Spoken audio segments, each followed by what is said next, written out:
Israel স্পষ্ট শর্ত জুড়ে দিয়েছে, সৌদি আরব F-35 পেতে হলে ইসরায়েলের সঙ্গে সম্পর্ক স্বাভাবিক করতে হবে। সৌদি আরবের কাছে F-35 যুদ্ধবিমান বিক্রি করতে চায় যুক্তরাষ্ট্র। এতেই ভয় পাচ্ছে ইসরায়েল। তাদের উদ্বেগ, সৌদি আরব F-35 যুদ্ধবিমান পেয়ে গেলে সেগুলো যেন সৌদি আরবের পশ্চিম অংশে মোতায়েন না করা হয়, কারণ ওদিকে থাকা ঘাঁটি থেকে উড়লে কয়েক মিনিটেই ইসরায়েলের আকাশসীমায় পৌঁছে যেতে পারে এই স্টেলথ জেট।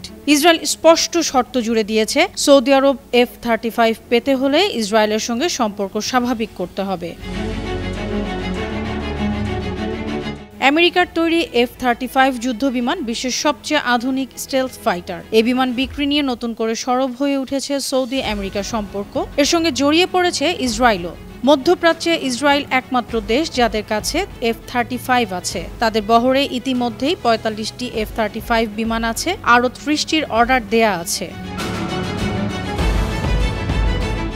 ইসরায়েলের নিরাপত্তা কর্মকর্তারা মনে করেন, সৌদির পশ্চিম ঘাঁটি থেকে F-35 উড়লে এই জেট দ্রুত সহজেই ইসরায়েলের আকাশে ঢুকে যেতে পারবে। সেই ভয় থেকেই শর্ত জুড়ে দিচ্ছে ইসরায়েল।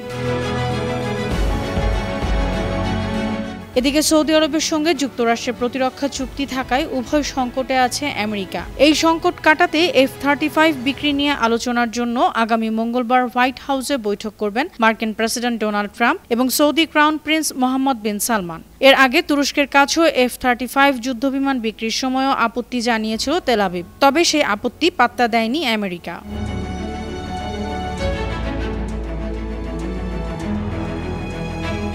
অনন্যা চৈতি, আন্তর্জাতিক ডেস্ক, বানো টিভি।